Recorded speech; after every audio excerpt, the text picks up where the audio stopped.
Que dire? C'était le dernier sûrement de Lionel Messi, quasiment sans aucun doute le dernier ballon d'or de Lionel Messi. On a vécu un moment d'histoire aujourd'hui.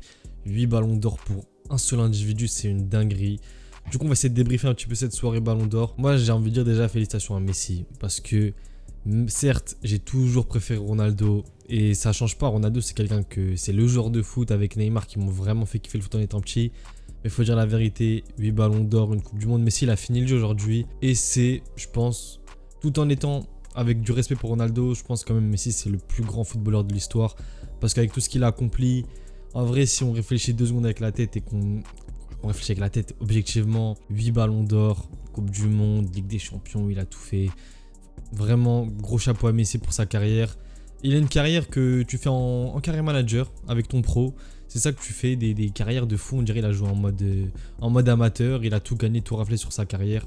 Gros respect à lui. On a eu la chance de voir le meilleur joueur de l'histoire de nos propres yeux durant notre adolescence, notre âge adulte. C'était magnifique. De toute façon, voilà, je pense qu'il n'y a pas grand chose à dire sur la carrière de Lionel Messi. Peut-être un jour, je ferai une vidéo vraiment sur toute sa carrière parce que j'ai un petit projet de vidéo sur ça, on verra. Bon, sinon, que dire de cette soirée ballon d'or?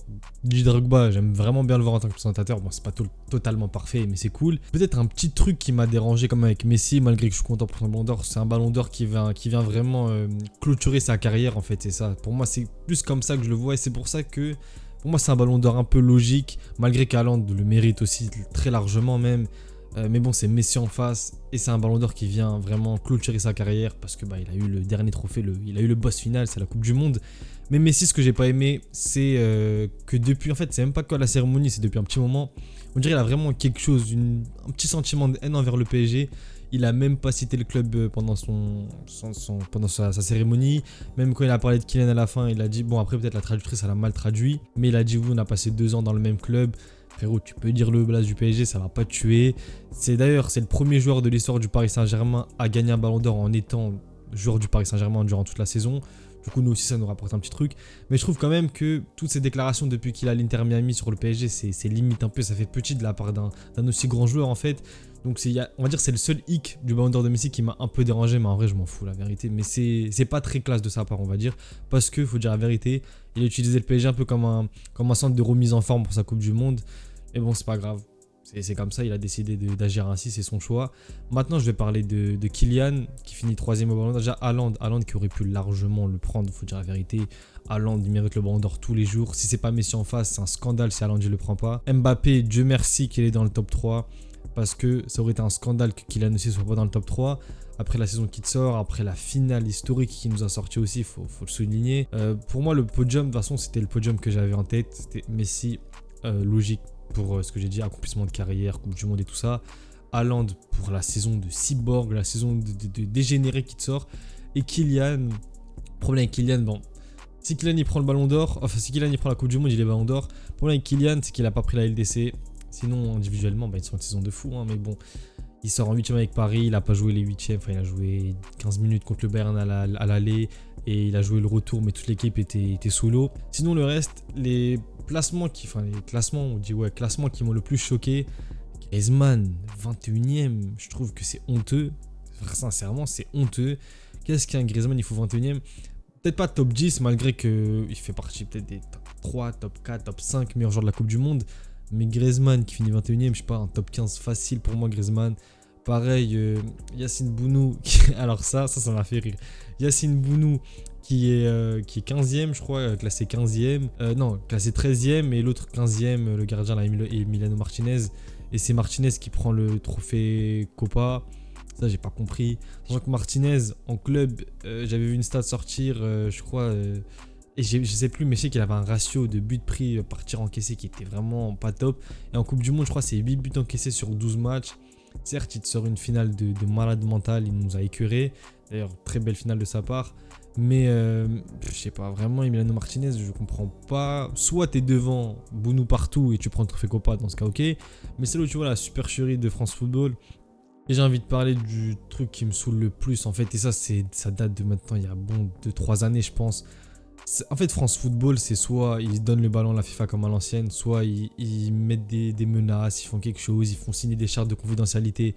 Parce que comment un compte Twitter, il te fait leak tout tout le ballon d'or du 30e au premier, quelques heures avant le ballon d'or. Comment Fabrizio Romano, ça fait, je crois, ça fait un mois on est au courant que Messi est ballon d'or, même si c'était logique. Il nous faut ce petit suspense, ce petit truc d'adrénaline. La cérémonie elle est en train de se faire tuer. Le ballon d'or il veut plus rien dire. Il y a des votes vraiment chelous, comme j'ai dit avec Bounou et Milano Martinez. Enfin, des trucs très bizarres qui se passent. Et il n'y a plus ce suspense. Et ça me dégoûte. Ça vraiment, c'est le truc qui me fait le plus vriller. C'est ce suspense du ballon d'or qu'on a plus. Je m'en souviens quand on voyait le ballon d'or quand j'étais plus petit. T'étais là, mais quel ballon d'or? Ça faisait des grands débats. Oui, non, lui, non, non, non. Et le jour du ballon d'or, tout le monde était surpris. La plupart du temps. Bon, à part comme c'était Messi, Ronaldo.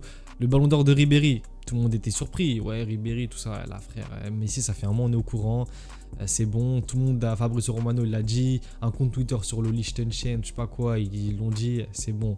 Sinon, en vrai, à part ça, bon, j'ai pas le classement sous les yeux. J'ai fait un débrief rapide à chaud. Ça n'a pas grand chose à dire parce qu'on était au courant que c'était Messi le ballon d'or. Encore une fois, très gros respect pour Messi pour sa carrière. C'est son clap de fin pour moi, son vrai clap de fin cette fois.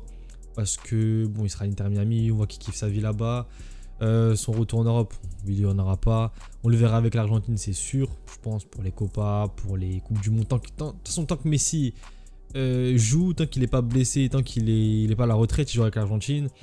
Du coup, gros respect à lui pour sa carrière. Merci pour ce qu'il nous a apporté au football. Merci, malgré que j'ai jamais été supporter barcelonais, que j'ai jamais été un fan absolu de Messi. Merci pour le football qu'il nous a procuré parce qu'on n'en reverra pas un autre comme lui, ça c'est sûr. Ce qu'il faisait sur un terrain, c'était magique. Merci encore pour tout. Et on espère que Kylian le prendra très prochainement au Paris Saint-Germain parce que ça serait un vrai ballon d'or parisien, un vrai... Voilà, on voit que Messi... Le ballon, enfin Paris, Messi, il a un petit peu fait l'impasse dessus. La saison de Messi, c'est vraiment Coupe du Monde, Argentine. Et on voit que le PSG, bon, il a un petit peu mis à la poubelle. C'est dommage, mais bon. Voilà, on s'attrape pour une prochaine vidéo du coup. Dites-moi ce que vous avez pensé de ce ballon d'or, vol, pas vol, tout ça. Moi, pour moi, en vrai, c'est pas un vol comme je l'expliquais. C'est parce que c'est Messi. Et c'est la vie. C'est pour tout ce qu'il a fait dans sa carrière et ça ajoute dans les votes du ballon d'or. Maintenant, on est dans une nouvelle ère. Haaland, Mbappé, Bellingham, Musiala, Vinicius... Peut-être des mecs comme Bukayo Saka, je ne sais pas s'il peut encore plus péter. Voilà, on est dans une nouvelle ère de football, un truc très différent de ce qu'on aura vécu durant la dernière décennie avec le Barça, le Real. On verra ce que ça donnera, on espère toujours autant qu'il fait ce sport et qu'il nous fasse toujours autant vibrer comme il nous a fait vibrer quand on était plus jeune. Voilà, c'est tout ce que j'avais à dire. Maintenant, place à la saison, place à la Ligue des Champions, place à aussi bientôt la CAN, place aussi à, comment ça s'appelle, les JO. Il y a pas mal de choses qui vont arriver, l'Euro aussi. Vraiment, on va vivre une belle année de football cette année. Du coup, on s'attrape pour une prochaine vidéo. A plus les mecs.